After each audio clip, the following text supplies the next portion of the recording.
ಪಂಜಿನ ಮೆರವಣಿಗೆ ಮುಖಾಂತರ ಕಾರ್ಗಿಲ್ ವಿಜಯೋತ್ಸವ ಆಚರಿಸಿದ ಕೊರಟಗೆರೆ ಬಿಜೆಪಿ ಮುಖಂಡರು. ಪಟ್ಟಣದ ಬಿಜೆಪಿ ಕಚೇರಿಯಿಂದ ಪ್ರಮುಖ ರಸ್ತೆಯಲ್ಲಿ ಪಂಜಿನ ಮೆರವಣಿಗೆ ಮುಖಾಂತರ ಎಸ್ಎಸ್ಆರ್ ವೃತ್ತದವರೆಗೆ ತೆರಳಿ ಕಾರ್ಗಿಲ್ ವಿಜಯೋತ್ಸವ ಆಚರಣೆ. ಪಾಕಿಸ್ತಾನದಿಂದ ಕಳ್ಳ ಮಾರ್ಗದಲ್ಲಿ ನುಸುಳಿ ಬಂದವರಿಗೆ ಅವರ ಜಾಗಕ್ಕೆ ನುಗ್ಗಿ ಸದುಪಡಿಸಿದ ನಮ್ಮ ವೀರ ಯೋಧರಿಗೆ ಗೌರವ ಸಮರ್ಪಣೆ. ಕಾರ್ಗಿಲ್ ಯುದ್ಧದಲ್ಲಿ ವೀರಮರಣ ಹೊಂದಿದ ನಮ್ಮ ಭಾರತೀಯ ಹೆಮ್ಮೆಯ ಯೋಧರಿಗೆ ನಮನ ಸಲ್ಲಿಸಿದ ಮುಖಂಡರು. ಭಾರತೀಯ ಸೇನೆಯಲ್ಲಿ ಸೇವೆ ಸಲ್ಲಿಸಿ ನಿವೃತ್ತಿ ಹೊಂದಿದ ಯೋಧರಿಗೆ ಸನ್ಮಾನಿಸಿ ವಿಜಯೋತ್ಸವ ಆಚರಿಸಿದ ಮುಖಂಡರು. ಕೊರಟಗೆರೆ ತಾಲೂಕಿನ ಬಿಜೆಪಿ ಯುವ ಮೋರ್ಚಾ ಬಿಜೆಪಿ ಮಂಡಲ ಮತ್ತು ಮಹಿಳಾ ಮಂಡಲ ಉಪಸ್ಥಿತಿ.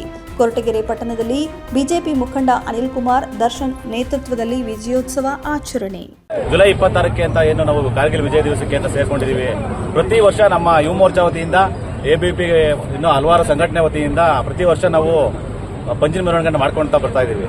ಇದು ಪಂಜಿನ ಮೆರವಣಿಗೆ ಮಾಡೋ ಉದ್ದೇಶ ಒಂದು ಏನು ಹುತಾತ್ಮರಾಗಿದ್ದಾರೆ 500ಕ್ಕೂ ಹೆಚ್ಚು ಜನ ಕಾರ್ಗಿಲ್ನಲ್ಲಿ 1999ನೇ ಇಸ್ವಿಲಿ ಅವರ ಒಂದು ಕುಟುಂಬಗಳಿಗೆ ಮತ್ತೆ ಸೈನ್ಯಕ್ಕೆ ಸೇರೋ ಅಂತವ್ರಿಗೆ ಇನ್ನು ಹುತಾತ್ಮರಾಗ ಅಂತವ್ರಿಗೆ ಒಂದು ಸ್ಫೂರ್ತಿದಾಯಕವಾಗಿರ್ಲಿ, ಅವ್ರಿಗೆ ನಾವು ಬೆನ್ನೆಲುಬಾಗಿದ್ದೀವಿ. ನಮ್ಮನ್ನ ನಾವಿಲ್ಲಿ ಏನು ಕಣ್ತುಂಬ ನಿದ್ದೆ ಹೋಗ್ತಾ ಇದೀವಿ, ಆ ನಿದ್ದೆ ಹೋಗೋದಕ್ಕೆ ಸೈನಿಕರೇ ಕಾರಣರಾಗಿದ್ದಾರೆ. ಅಲ್ಲಿ ಹಗಲು ರಾತ್ರಿ ಹೋರಾಡ್ತಾ ಇದ್ದಾರೆ.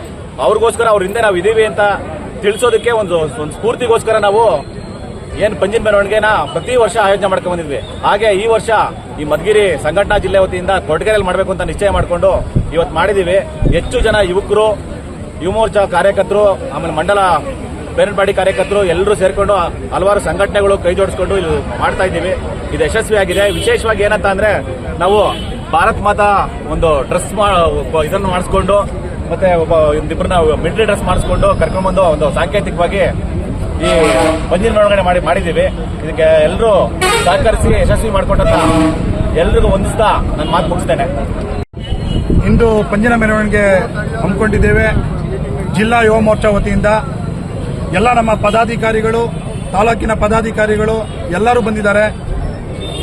ಏನು ಅಂದು 1998 ಜುಲೈ 14ರಂದು ಏನು ನಮಗೆ ಆಗಿನ ಪ್ರಧಾನಿಯಾದಂತಹ ಅಟಲ್ ಜಿ ಅವರು ಇರ್ತಾರೆ.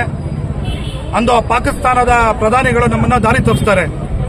ಒಪ್ಪಂದ ಅಂತ ಮಾಡಿಕೊಂಡು ಅವತ್ತು ದಾರಿ ತಪ್ಪಿಸಿ ನಮಗೆ ಗೊತ್ತಿಲ್ಲದ ಹಾಗೆ ಆ ದಿನಲ್ಲಿ ಕಾರ್ಗಿಲ್ನ ಪರ್ವತಗಳಲ್ಲಿ ನಮ್ಮ ಸೈನಿಕರು ಚಳಿಗಾಲದಿಂದ ಕೆಳಗಡೆ ಇರ್ತಾರೆ. ಅಂದು ಗೊತ್ತಿಲ್ಲದ ಹಾಗೆ ಸುಮಾರು 200 ಪಾಕಿಸ್ತಾನಿಯರು ನಮ್ಮ ಭಾರತಕ್ಕೆ ನುಗ್ಗಿ ಅಂದು 10 ಬಾವುಟಗಳನ್ನು ತೆಗೆದುಕೊಂಡು ಹೋಗ್ತಾರೆ. ಅದಾದ ನಂತರ 127 ಬಾವುಟಗಳನ್ನು ತಗೊಂಡು ಹೋಗ್ತಾರೆ. ಅದಲ್ಲದೆ ಏನು ಅಂದು ಕಾರ್ಗಿಲ್ನ ಒಂದು ಜಾಗವನ್ನು ನಮ್ಮ ಸೈನಿಕರು ಹೋರಾಟದಿಂದ ಅಂದು ನಮ್ದಾಗಿ ಮಾಡ್ಕೊಂತಾರೆ. ಆ ಒಂದು ಮಾಡ್ಕೊಂಡ ಸಂದರ್ಭದಲ್ಲಿ ಏನು ಈ ಒಂದು ಓಡಾಡಿದರೆ ಇದಕ್ಕೆ ಒಂದು ವಿಜಯ ಅಂತ ಹೆಸರಿಕ್ತವ್ರೆ. ಈ ಒಂದು ವಿಜಯದಲ್ಲಿ ವಿಕ್ರಮ್ ಅನ್ನ ಸೈನಿಕರು ತ್ಯಾಗಬಲಿರಾಗ್ತಾರೆ. ಅದಾದ ನಂತರ ಆ ಒಂದು ಜಾಗಕ್ಕೆ ಕಾರ್ಗಿಲ್ ವಿಜಯ ದಿವಸ ಅಂದು ಈ ಒಂದು 1999ರಲ್ಲಿ ಶುರುವಾಗಿ ಇಂದಿನವರೆಗೆ 25 ವರ್ಷಗಳಿಂದ ನಡ್ಕೊಂಡು ಬರ್ತಾ ಇದೆ. ಏನು ಇವತ್ತು ನಮ್ಮ ಭಾರತದ ಬಾವುಟ ಆರ್ತಿದೆ ಅದು ಗಾಳಿಯಿಂದ ಅಲ್ಲ, ಸೈನಿಕರಿಂದ ಅಂತ ಹೇಳಿ ಈ ಒಂದು ವಿಚಾರಗಳನ್ನು ತಮಗೆ ತಿಳಿಸ್ತಾ ಇದ್ದೀನಿ. ತಮ್ಮೆಲ್ಲರಿಗೆ ಗೊತ್ತಿರೋ ಹಾಗೆ ನಮ್ಮ ರಾಷ್ಟ್ರದಲ್ಲಿ ಒಂದು ಪ್ರಮುಖವಾಗಿರ್ತಕ್ಕಂಥ ದಿವಸ. ಯಾಕೆ ಅಂತ ಹೇಳಿದ್ರೆ 25 ವರ್ಷದ ಹಿಂದೆ ಏನು ನಮ್ಮ ಪಕ್ಕದ ರಾಷ್ಟ್ರ ಆಗಿರ್ತಕ್ಕಂಥ ಪಾಕಿಸ್ತಾನದವರು ಬಹಳ ಕುತಂತ್ರದಿಂದ ನಮ್ಮ ರಾಷ್ಟ್ರದ 10 ಉತ್ತಮವಾಗಿರ್ತಕ್ಕಂಥ ಪ್ರದೇಶಗಳನ್ನು ಪೀಕ್ಸ್ ಅಂತ ಏನು ಹೇಳ್ತಾರೆ, ಲೈನ್ ಆಫ್ ಆಕ್ಚುಯಲ್ ಕಂಟ್ರೋಲ್ ಅನ್ನು ದಾಟಿ ನಮ್ಮ ರಾಷ್ಟ್ರದೊಳಗೆ ಬಂದು ಅವರು ಅನಧಿಕೃತವಾಗಿ 10 ಜಾಗಗಳನ್ನು, ಶಿಖರಗಳನ್ನು ಅವರು ಆಯ್ಕೆ ಮಾಡಿಕೊಂಡು ಅಲ್ಲಿ ಅವರು ಅವರ ಕ್ಯಾಂಪ್ಗಳನ್ನು ನಿರ್ವಹಿಸಿದ್ರು. ಆ ನಂತರದಲ್ಲಿ ಅದು ತಿಳಿದು ಬಂದಂಥ ಸಂದರ್ಭದಲ್ಲಿ ನಡೆದಂಥ ಒಂದು ಕಾರ್ಗಿಲ್ ಯುದ್ಧವನ್ನು ಸುಮಾರು 3 ತಿಂಗಳ ಕಾಲ ಸತತವಾಗಿ ಹೋರಾಟದ ನಂತರ ಸುಮಾರು 526 ಯೋಧರು ಅವರ ಪ್ರಾಣವನ್ನು ಅರ್ಪಿಸಿ ಈ ಒಂದು ವಿಜಯವನ್ನು ನಮಗೆ ತಂದುಕೊಟ್ಟಿದ್ದಾರೆ.